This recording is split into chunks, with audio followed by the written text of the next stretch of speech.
بسم الله الرحمن الرحيم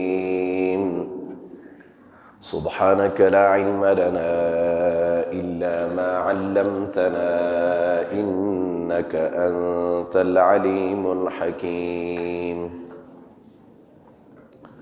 مخکنی حدیث کی تیر شیو چې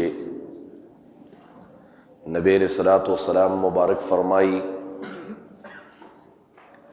کامیابی د هغه چا د پاره چې د چا په عمل نامه کې استغفار اومندلی شي ډیر په کثرت سره، دا سړی د قیامت پر ورځ کامیاب دی. نننی حدیث کې به ان شاء الله تاسو ته پته لګیږي چې الله زمانه رضا دی که نارضا دی.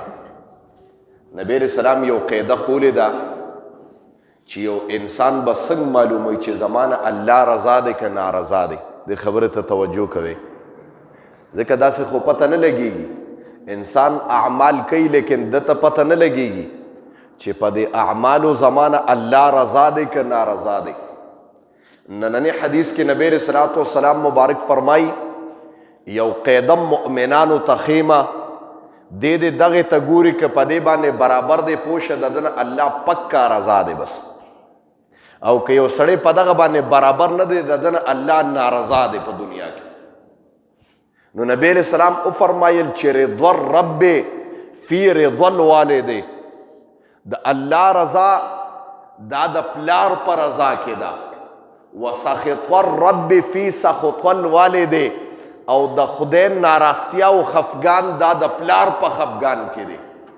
ځکه قرآن کې الله فرمای چې د چانا قرآن کې تاسو ته به آیاتونه راشي ان شاء الله که چېرته ترجمه بیا کوله دا کتاب ختم شي.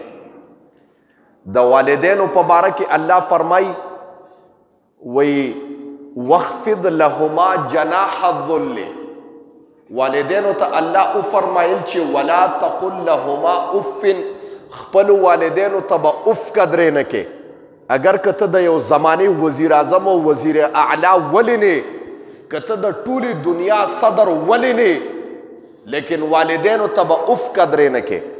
او الله مخکې فرمای واخفض لهما جناح الذل، وزرې د والدینو مخکې به سینم نه رابار کې، سینه به دې ښکته کړي.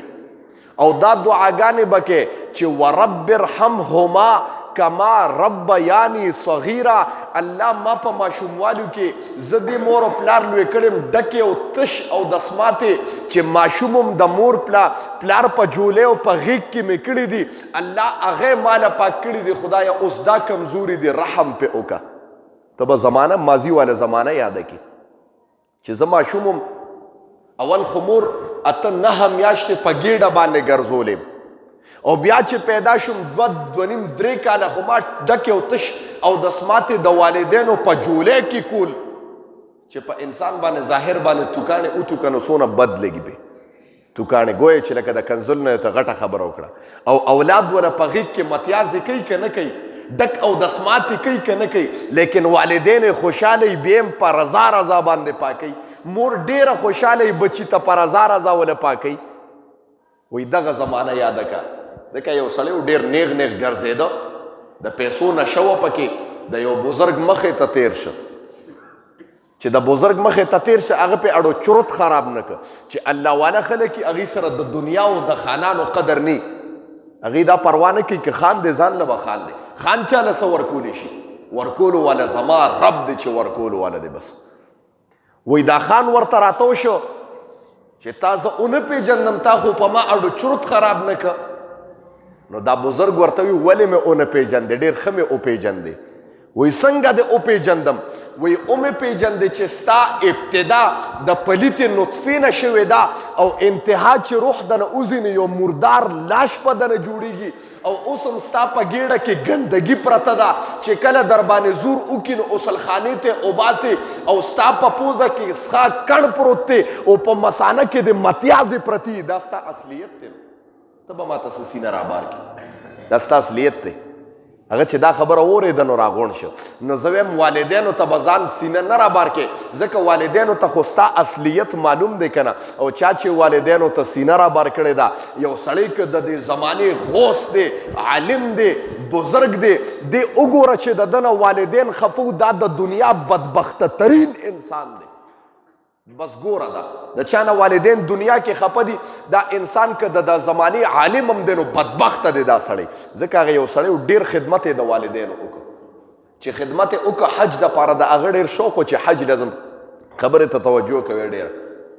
و یو پیره مور ته وي یا به ته ښه کېږي یا نه، خو په ما د ډېر ټایم خراب کړو، زما شوق دی د مور نه په پټه قافلې له اوتې، مور یې کمزورې وه پرېښې وه. وایي دی چې کله لړه په قافله کې قافلې پړاو واچو، یو کلی و، په هغه کلي کې دی دا سړی نوجوان الله واله سړی و. جومات ته ورغی، زه به پکې لږ نفل وکړم، الله سره به رابطه جوړه کړم. زه وایم الله خو دې خفه کړی دی مخکې نه. نبي علیه السلام قاعده ښولې ده، والدین د چا نه خفه دي، الله ته خفه دی. بس دا خبره یاد ساته. دې لاغې چې الله سره به رابطه وکړم، لیکن خدای خو ده په کور کې خفه کړی دی. جومات ته راغی، وایي څه کسانو غلاته شوي وه، شکې په ده راغی چې جوړ جومات ته راغلی او د کس ته په نفلونو ولاړ دی، د مونځ نه رابار کړی دی، والی دی تر دې چې یوه گاډۍ وه، دا خلک چې پې سبزي خرڅوي، وایي دغسې ان گاډۍ چا جوړه کړې وه، وایي لاس او خپې یې په دا بیخ کې کټ کړه، دواړه لاسونه هم ترې کټ کړه او دا دواړه خپې هم ترې په دې بیخ کې کټ کړې او تشه تنه یې ور واچوله په گاډۍ کې او په کلي کې ګرځوله، دا د دغه کلي رود او دا چغې والې تنه پرته وه، چغې والې چې څو غلا وکړي په دا کلي کې دا انجام وي. خپې به هم ترې دواړه قطع کېږي او لاسونه هم. د چغې والې قسم دی د ما خبره اورئ، تاسو خبر نه یې. یو پوه سړی و، هغه دا خبره یې اورئ چې څه مسله ده، چې د هغه خبره یې اورې ده، وایي قسم دی که مې غلا کړي، لیکن زما نه الله خفه دی، کور کې مې رب ناراضه کړی دی، مور راته خیرې کړي دي، زه پوه شوی. بس خلکو وایي بس دی به صحیح وایي. نو ځکه د رښتیاو په خبره کې ډېر زیات تاثیري. یو خبره کوم رښتیا زړه ډېر زر قبلوي ښه، او دروغ زړه نه قبلوي. دا د انساني فطرت دی، تاسو به پوهیږئ. اوس که د قیامت علامات دي. بس دا خلکو دې پرېښوده، ده ورته وي ما کلي نږدې دی، دلته یو کس ته ووایي ما اوسئ، قافله ده دلته، هغه قافلې ته ما حواله کړې، تاسو خو زما نه ظالمانو لاس او خپې والې دي او زمانم په دا بیخ کې خپې او لاسونه کټ کړي دي، تشه تنم رانه جوړ کړم، د دې نه به م قتل کړی وم. چغې والې جړلې، قافلې والا ته یې ورغورځوي بوزی، چې قافلې والا ولیده یه لکه ظالمه دا ولې څه چل یې کړی دی؟ قسم دی که مې څه چل کړي، مور رانه خفه ده، مور راته خیرې کړي دي. چغې والې جړل، انسان نه لاس او خپې کټ شي نو څومره چغې وایي. وایي بوی ته وایي ما مور ته مه مخامخ کوې، په خپل کور په درشل کې مې وغورځوې. وایي چې د بوی ته د کور په درشل کې وغورځو، ده نه خو لاس او خپې قطع وې، تشه تنه وه، اواز یې وکړه د الله د رضا دپاره ډوډۍ راوړه. مور یې خو کمزورې وه، راوتې هم نه شوه، په دروازه کې ورته ډوډۍ کېښوده، وي څوک فقیر به نو. وی ده چې مور ولیده چغې نورم جوړې کړې، مور یې ودې نه پېژندم. د مور چې بار راووته اواز جانه پهچانه ښکاره کېږي چې ویلیدل هغه بچی یې دی، لاس او خپې ته چا قطع کړي دي او تنه ورته په چوکاټ کې پرته ده.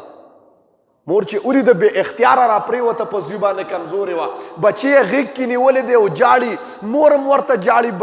بچیه دا ولې مور یې تا خیرې کړي دي، نن زه تشه تنه پرته یم ستا په غېږه کې، مورم جاړي او بچی هم جاړي. الله زما بچی سره د څه چل کړی دی؟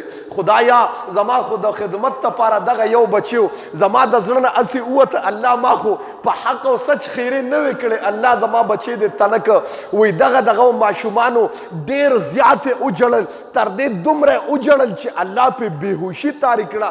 جغې والې الله زما بچی روغ کا، الله زما بچی روغ کا. د مور تر اسمانونو د عرشه پورې رسي. وایي چې راپاسېده د بچي الله خپې او لاسونه واپس روغ کړي زما محترم. د مور خیرې او د پلار خیرې هم دسه سره سمې ني، خو لیکن دعا هم دسه سره سمه ني. بادشاهي که تا ته میلاویږي او شاهانه دغه میلاویږي، وګوره مور او پلار رضا کا. الله فرمایي وقل رب ارحمهما کما ربیانی صغیرا. دی والدینو د پاره دعاګانې کوه ځکه دی ستا د پاره سختې تېرې کړي دي. ما ووي یو سړی د دې زمانې تا ته غوث هم ښکارې کېږي. کور والا معاملې وګوره چې والدین ترې خفه دي، بدبخته انسان دی. یو سړی په ظاهر تا ته ډېر داسې ښکاره کېږي لیکن د ده نه مور او پلار رضا دي. په دنیا کې خوش قسمت ترین انسان دی او د خدای سره رابطه ده. دې نه انسان نه پته لګي چې د نه الله رضا دی که نه. حدیث ته غوږ کېدی. رضا الرب، رضا د رب چې ده، فی رضا الوالد، په رضا د پلار کې ده، وسخط الرب، او نارستیا د رب چې ده، فی سخط الوالد، په نارستیا د پلار کې ده. واخر دعوانا الحمد. الله موږ چې کوم درس ولوسته خدای خپل دربار الهي کې قبول و منظور کړي. د دې درس په برکت باندې خدای حاضر مجمع ته په نظر د رحمت، شفقت، الفت او محبت باندې خدای وګوري. الله دا مجمع ستا رضا دپاره ناست دي په دا مسجد کې، ستا چوکاټ ته، ستا در ته خدای ستا د رضا دپاره خالص د ستا د رضا دپاره او ستا د دغه دپاره ناست دي. الله ستا بندګان دي، ستا عاشقان دي. خدای د دې زړه کې څه قسم شري مقاصد دي الله د خپل در نه پوره کړي.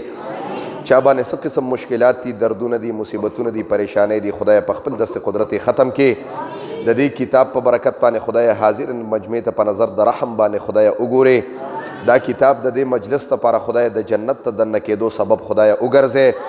الله د دې کتاب په برکت باندې خدای خصوصا په دا کلي کې اتفاق او اتحاد خدای نصیب کړي. د دې کتاب په برکت باندې خدای د چا زړه کې څه قسم شري مقاصد دي، خصوصا زما خویندې میندې دا درس اوري، الله د هغې په زړونو کې څه قسم مقاصد دي خدای د خپل در نه پوره کړي. الله زما د خویندو میندو خدای د عزتونو خدای محافظ شي.